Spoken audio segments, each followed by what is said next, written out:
이 소식들을 좀 더 저희가 자세히 전해드리기 위해서 앞에서 서두른다는 게 조금 시간을 더 잡아먹었어요. 이 소식이 뭔지 보여드리겠습니다. 한겨레 신문 일면 보여주십시오. 자,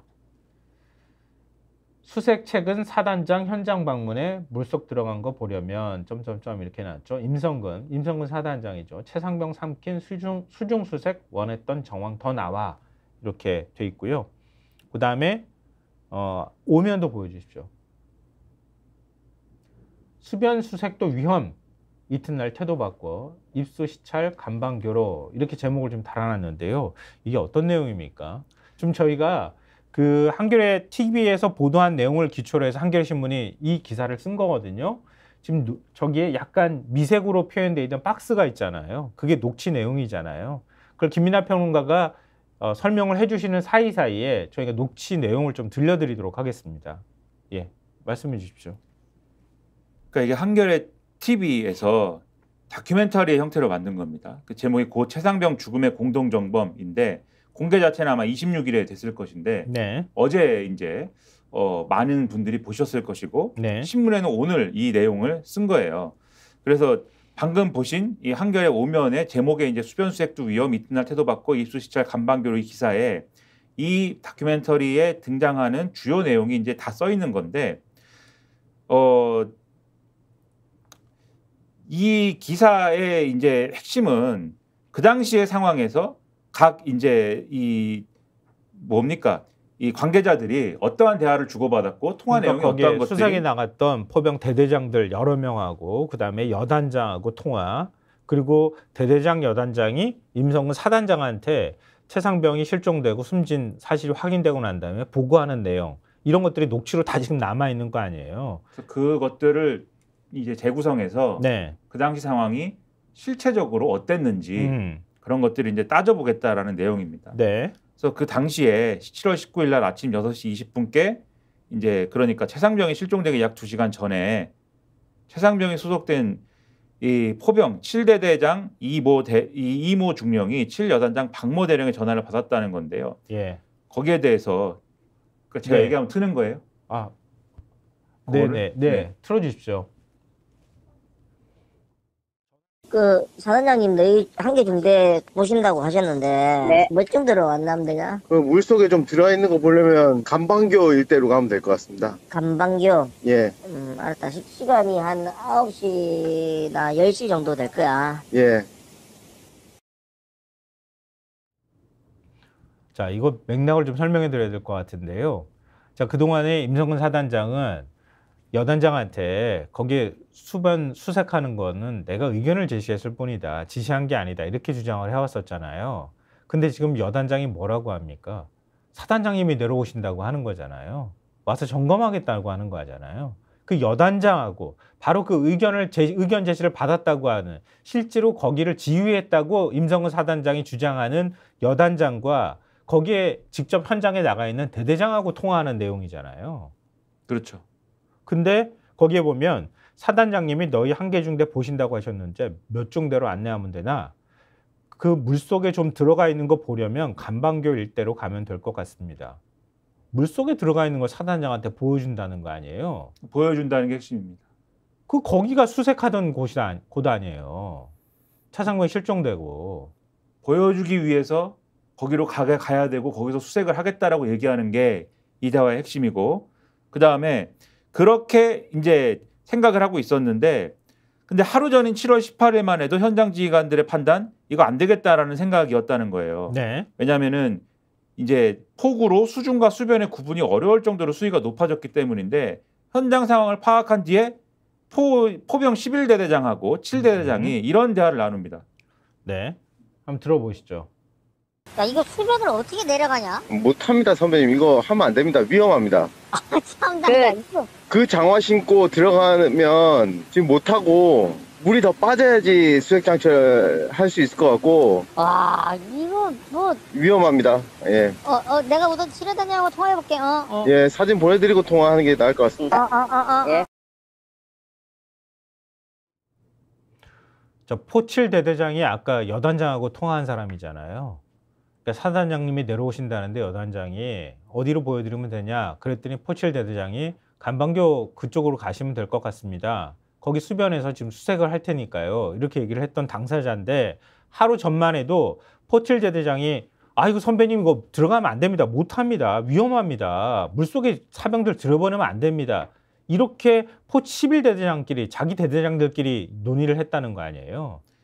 그래서 이걸 사진 찍어서 지금 이 사진 보내드리고 통화한다고 하지 않습니까? 네. 실제 사진 찍어가지고 카톡 대화방에 공유를 했습니다. 네. 그리고 7여단장의 메시지가 이제 오는데 하천 수변 정찰 시 위험한 지역은 도로 정찰 위주로 하라는 내용이에요. 그러니까 물에 들어가지 마라 이렇게 했는데 사고 전날 1사단장 다른 부대인 포병 3대대 구중대를 방문을 했습니다. 네. 그런데 이때 사단장이 화가 났다는 대화가 여기저기 등장하기 시작합니다. 네. 그리고 포병 7대대에도 사단장이 화가 났다라는 내용이 사단장님 지시로 정리돼가지고 다시 왔다는 거예요. 그게 전날, 그러니까 최상병이 순직하기 전날, 실종되기 전날 18일 오후 4시 22분에 사단장님 지시가 왔습니다. 그러니까 이게 무슨 얘기냐면 네. 현장 봤는데 어렵다라고 현장 지휘관들이 판단했어요. 네. 그래서 하지 말자 그랬어요. 하지 말자라고 했는데 네. 다른데 사단장이 갔는데 다른 데를 보고 나서 다른데 이 현장 수색을 할 준비 태세를 보고 나서 사단장이 뭐가 마음에 안 들었는지 무슨 일이 일어난 거예요 거기서. 그래서 그 부대에서 야 사단장님이 화가 났어. 요렇게 수색하면 안 돼. 지금 우리의 태도로는 안 돼. 라고 하는 얘기가 다른 부대로 막 전파가 된 겁니다. 네. 그 내용이 뭐냐. 사단장님 지시. 예. 전술적이지 않고 어수선하고 간부의 역할이 보이지 않고 밀집된 지역에서 분산되어 주차하고 간부들이 솔선해서 통제할 것 괄호 열고 특히 포병부대. 사단장님 오면서 경례 미흡 특히 0930 9시 30분 얘기하는 거겠죠. 네. 전개한 부대 포병이라는데 그렇게 지휘하는 부대장은 현 시간 이후 현장 지휘 똑바로 할 것. 뭐 이렇게 이걸 다 얘기 말로 했을 거 아닙니까? 그렇죠, 그렇죠. 따다다 했을 네. 거 아니에요. 예. 작전 효과를 증대시키기 위해 개개인의 경계 구역을 나누고 4인 1개조로 책임주로 찔러가면서 확인할 것. 괄호 열고 일렬로 비효율적으로 하는 부대장이 없도록 바둑판식 수색 정찰을 실시할 것. 특히 포병이 비효율적임. 그러니까 포병을 계속 지적을 해서 수색을 이렇게 비효율적으로 하지 말고 효율적으로 해야 되고 니들이 정신도 못 차리고 있고 엉망으로 한다. 줄도 못 맞추고 이걸 막 쫀 거죠. 이미 다른 데서 수색하고 있는 걸 현장을 보면서 그럼 다음날 해야 되는 포병 7대대는 어떻게 생각을 하게 되냐. 바둑 방식으로 찔러보면서 수색해야지. 그렇죠. 엄청난 압박을 받을 거 아닙니까? 예. 이 상황에 대해서 7대대장의 변호인 김경호 변호사가 이렇게 얘기합니다. 일렬식, 그러니까 지금 사단장님이 비효율적이라고 한 일렬식은 서로 붙어있기 때문에 옆에 사람이 쓸려가려고 하면 잡아줄 수가 있다. 그런데 바둑판식은 떨어져 있기 때문에 실족 시에 구조가 어렵다. 근데 이게 뭐냐? 1사단장님의 지시사항이에요. 안 할 수 있습니까? 그리고 같은 날 저녁에 포병 11대대장이 현장 지휘소가 있는 예천 스타디움에서 1사단장하고 7여단장의 통화를 옆에서 들었는데 네. 사단장님이 화를 내고 있다는 메시지를 포병 대대장들이 모인 카톡방에 지속적으로 보냈다고 합니다. 근데 이 화를 내고 있다는 메시지가 뭐냐? 놀러 온 게 아니다. 똑바로 군인의 본분을 다 해야 된다. 이상 사단장님의 지시다. 좀 전에 전화 와서 이걸 엄청 강조했다. 지금 사단장님이 전화 지시 중이다. 그러니까 사단장님이 오셔가지고 다 똑바로 해라라고 이렇게 얘기하는 게 포병 대대장들에게 쭉 전파되는 상황이 오후까지 저녁까지 계속 이어진 거예요. 그리고 결국 이 사단장의 이러한 화는 최상병 실종 약 1시간 전인 7월 19일 아침 7시 20분에 포 11대대장을 통해서 포 7대대장에게 전달이 됐습니다. 그게 이제 어제 사단장님이 엄청 화를 많이 냈대. 네. 네가 만약에 사단장님하고 조우를 하면 3대대하고 7대대가 간방교 인근의 병력을 집중 투입해서 수변 일대를 확인하고 있다. 이렇게 보고되는 모습이 될 수 있게 해주라고 이렇게 조언 내지 뭐 이런 걸 합니다. 지금 사단장님 화가 났으니까 네. 네가 잘해야 돼. 옆에서 이렇게 얘기합니다. 그래서 결국 어떻게 됐습니까? 이게 결국 순직 사건으로 이어졌다. 이런 내용이고. 그러니까 하도 이렇게 사단장이 화를 내가지고 이렇게 해라라고 얘기를 하니까 공보 정원 실장이 병사들이 허벅지까지 입수해서 실종자 수색을 하고 있는 사진이 담긴 언론 보도를 보고받았다 그래요. 그러니까는 사단장님이 이렇게 그렇죠. 지시하셔서 언론이 이렇게 보도하고 있습니다. 그렇죠. 지금 물에다 들어갔습니다. 병사들이 물에다 들어간 게 언론에서도 이렇게 보도하고 있습니다. 사진이 언론에 물에 들어간 게 나왔습니다. 그래서 그러니까 사단장님이 일사단장이란 작자가 뭐라고 얘기해요? 훌륭하게 공보 활동이 이루어졌구나. 이게 그 당시에 많이 보도가 됐죠. 아마 많은 분들이 공문하셨을 텐데 네. 다만 이 기사에 이렇게 주가 붙어 있습니다.